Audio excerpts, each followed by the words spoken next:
70 বছরের একটা বয়স্ক লোক শুয়ে শুয়ে ভাবছে আমার জীবন থেকে কি করে 70টা বছর হারিয়ে গেল। আমি তো কোনো কিছু বুঝতে পারছি না। এই গল্পটা শুরু করার আগে সবার কাছে আমি হাত জোড় করে বলতেছি, প্লিজ ভাই না টেনে সম্পূর্ণ ভিডিওটা দেখবেন, তাহলে জীবনের মানেটা বুঝতে পারবেন। এবং ভিডিওটা দেখার সাথে সাথে একটা শেয়ার করে দিবেন, কারণ আপনার একটা শেয়ারের জন্য অনেকে ভিডিওটা দেখতে পারবে। সালটা হচ্ছে 2070 সাল। একটু কল্পনা হারিয়ে যান। একজন 70 বছর বয়স্ক লোক শুয়ে শুয়ে ভাবছে আমার জীবন থেকে কি করে 70টা বছর হারিয়ে গেল। এই তো মনে হচ্ছে সেদিন অফিস শেষ করে বাসায় আসলাম, আর এসব কথা চিন্তা করতে করতে বয়স্ক লোকটা ছেলে তার রুমে আসলো। আর রুমে এসে ছেলে তার বয়স্ক বাবাকে বলছে, বাবা ইনার আপনার জন্য পাঞ্জাবি পাজামা নিয়ে আসছি, আগামী শুক্রবার আপনার নাতির বিয়ে, আপনার কি আর কিছু লাগবে? যদি আপনার কিছু লাগে তাহলে বলতে পারেন। এরপর বয়স্ক বাবা তার ছেলের দিকে তাকালো, আর তার ছেলের দিকে তাকায় দেখতেছে তার ছেলের মাথার অনেক চুল পেকে গেছে। তখন সেই বয়স্ক লোকটা মনে মনে ভাবছে, কি ব্যাপার, আমার ছেলের মাথার অনেক চুল পেকে গেছে, ও তো সেদিনও ছোট ছিল, আমার সাথে বাজারে যাওয়ার জন্য কত বায়না করতো, আর আজকে আমার সেই ছোট ছেলে কত বড় হয়ে গেছে, আগামী সপ্তাহে নাকি তার ছেলের বিয়ে। আর ওরকম সময় ছেলে তার বয়স্ক বাবাকে বলতেছে, আপনার কি আর কিছু লাগবে? আর এরপর বাবা বললো, না রে বাবা, আমার আর কোনো কিছু লাগবে না।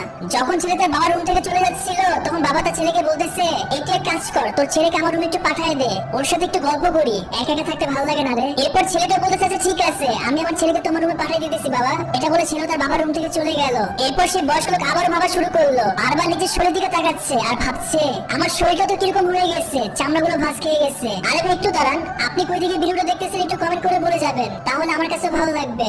কমেন্ট না করলে কিন্তু খবর আছে। যাই হোক, আর এগুলো ভাবতে না ভাবতে বয়স্ক লোকটা নাতি তার রুমে চলে আসলো, আর নাতির হাতে একটা ল্যাপটপও ছিল। নাতি দাদুর সাথে কথা বলতেছে, আবার ওদিকে ল্যাপটপে ফেসবুক ব্যবহার করতেছে। এরপর দাদু তার নাতিকে জিজ্ঞেস করতেছে, কি ল্যাপটপে কি করিস? আর তারপর নাতি বললো, আমি ফেসবুক ব্যবহার করতেছি দাদু, ফ্রেন্ডের সাথে কথা বলছি। আর নাতির কাছ থেকে কথা শোনার পর দাদা বলতেছে, জানিস আমরাও কিন্তু ফেসবুক চালাতাম, আমরা আমাদের ফ্রেন্ডের সাথে কথা বলতাম, আমার একটা ফেসবুক আইডি আছে যার বয়স প্রায় 40 বছরের মতো। দাদুর কাছ থেকে কথা শোনার পর নাতি অবাক হয়ে গেল। এরপর নাতি ওর সঙ্গে দাদুকে জিজ্ঞেস করলো, আচ্ছা দাদু তোমার কি ফেসবুকের পাসওয়ার্ড নাম্বার মনে আছে? তখন বয়স্ক দাদু বলল, ল্যাপটপটা আমার কাছে দে, আমি একটু দেখি আমার ফেসবুকের নাম্বার আর পাসওয়ার্ড মনে আছে কিনা। এরপর নাতি তার দাদাকে ল্যাপটপটা দিল। যেহেতু দাদুর বয়স একটু বেশি, সেক্ষেত্রে সে গ্লাসে দেখতে পারে না। এরপর দাদু তার বিছানা থেকে চশমাটা নিয়ে তার চোখে পড়লো, চশমা পরার পর একটু ক্লিয়ার দেখতে পাচ্ছে। এরপর যখন দাদু ফেসবুকের নাম্বার আর পাসওয়ার্ড লগইন করছিল, বারবার ভুল দেখাচ্ছিল। তখন নাতি তার দাদুকে বলছে, দাদু তোমার হয়তো নাম্বার ঠিক নেই, নাহলে পাসওয়ার্ড ঠিক নেই, এজন্য আসতেছে না। তারপর দাদু বলল, আমার নাম্বার আর পাসওয়ার্ড একটাই। এরপর যখন অনেক মনে করার পর নাম্বার আর পাসওয়ার্ড দিয়ে ট্রাই করলো, তখন ঠিকই ফেসবুকে ঢুকতে পারলো। আর দাদু ফেসবুকে ঢুকে দেখে অনেক নোটিফিকেশন আসছে, প্রায় 100-এর উপরে মেসেজ। সেই মেসেজের ভিতরে অনেককে দাদু চিনতে পারছে না, আবার খুব সহজে কয়েকটা ফ্রেন্ডকে চিনে ফেললো। তখন দাদু তার নাতিকে বলতেছে, এটা হচ্ছে আমার বেস্ট ফ্রেন্ড, যার সাথে ভার্সিটি লাইফে কত মজা করছি, আমরা সবসময় একসাথে বাইরে ঘোরাঘুরি করতাম, আমাদের মেন আড্ডা ছিল ঢাকা টিসিতে। আবার সেখান থেকে অনেকে মারা গেছে 10-12 বছর আগে, আবার অনেকে আইডি ডিজেবল ছিল।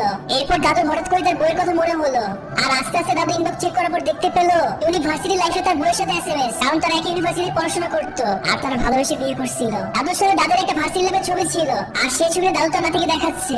তখন দাদুর চোখে কিনার পানি ছিল, কারণ দাদু দাদিকে অনেক বেশি ভালোবাসতো। প্রায় 13 বছর আগে দাদি ক্যান্সারে মারা গেছে। এরপর থেকে দাদু অন্যরকম হয়ে গেছে। এরপর দাদু যখন তার পুরনো কিছু ছবি দেখাচ্ছিল তার নাতিকে, তখন নাতি তার দাদুকে বললো, দাদু তোমাদের সময় ক্যামেরা কত খারাপ ছিল, আর আমাদের সময় ক্যামেরা অনেক বেশি ক্লিয়ার, যাকে বলে পানির মতো ক্লিয়ার। তখন পাশের রুমে কেউ বাংলাদেশের টিভিতে খেলা দেখছিল, ওই সময় দাদু খেলার শব্দ পেলো। তখন বয়স্ক দাদু তার নাতিকে জিজ্ঞেস করলো, কি রে আজকে বাংলাদেশের খেলা নাকি? তখন নাতি বললো হ্যাঁ। এরপর দাদু তার নাতিকে জিজ্ঞেস করলো, কি রে সাকিব আল হাসান কেমন খেলে, মাহমুদুল্লাহ কেমন খেলে, মুস্তাফিজ তাসকিন ওরা কেমন বল করে, মুশফিকুর রহিম তামিম ইকবাল ওরা কিরকম খেলে, মুশফিকুর রহিম তামিম ইকবাল ওরা কিরকম খেলে। তখন দাদুর কাছে এই কথা শোনার পর নাতিও হাসছে, আর হেসে দাদুকে বলতেছে, দাদু এগুলো তুমি কাদের নাম বলছো, এদের কাউকে আমি চিনি না, এরা কেন খেলবে? তখন নাতিও কয়েকটা প্লেয়ারের নাম বললো। এরপর দাদু তার নাতিকে বললো, এরা ছিল আমাদের সময় বেস্ট প্লেয়ার, যাদের উপর নির্ভর করতো বাংলাদেশ টিম। তখন আমাদের একটাই স্লোগান ছিল, হারলেও বাংলাদেশ, জিতলেও বাংলাদেশ। এখন বাংলাদেশ কিরকম খেলে? এরপর তখন নাতি বললো, এখন বাংলাদেশ অনেক ভালো খেলে, বাংলাদেশ টিম যেকোনো দলকে হারিয়ে ফেলে। আর এরপর নাতি তার দাদুর রুম থেকে চলে গেল। দাদু তখন মনে কষ্ট নিয়ে ভাবছে, এখনকার ছেলে মেয়ে কত স্মার্ট, এখন তো জীবনের শেষ পর্যায়ে চলে আসছি, কিভাবে একটা একটা করে দিন চলে গেল, কিভাবে একটা একটা করে মাথা চুল পেকে গেল, কিভাবে চামড়াটা গুছিয়ে গেল, টেরই পেলাম না। জীবনের পরিপূর্ণ স্বাদ গ্রহণ করতে পারিনি। যখন একটা একটা করে দিন চলে যেত, একটা একটা করে বছর চলে যেত, তখন মাথায় ঘামাতাম না, কখন যে সময় এত দ্রুত চলে গেল বুঝতেই পারলাম না। আর এরপর যখন দাদু লাঠি ভর করে পাশের ফ্ল্যাটে যাচ্ছিল, তখন দাদু শুনতে পেল একটা 3 বছরের বাচ্চা কান্না করতেছে। আর এরপর দাদু আগ্রহ নিয়ে বাচ্চার মাকে জিজ্ঞেস করতেছে, কি ব্যাপার, তোমার বাচ্চা কেন কান্না করতেছে? এরপর বাচ্চার মা দাদুকে বলতেছে, আর বলে না দাদু, যদি ফোন হাতে না দিই তাহলে কান্নাকাটি করে, কোনো কিছু খেতে চায় না, কারোর সাথে কথাই বলে না, সারাদিন ফোনে ভিডিও দেখবে, আর যদি ফোন দিয়ে নেই তাহলে কান্নাকাটি করে। এরপর দাদু মনে মনে ভাবতেছে, কি একটা যুগ চলে আসলো। একটা 3 বছর বাচ্চা ফোন ছাড়া দেখতে পারে না। আচ্ছা এখানে দোষটা কাদের? জেনারেশনের নাকি আমরা নিজেরাই দোষী? এরপর যখন দাদু ছাদের উপর উঠলো তাকেই দেখলো সবকিছু পরিবর্তন হয়ে গেছে।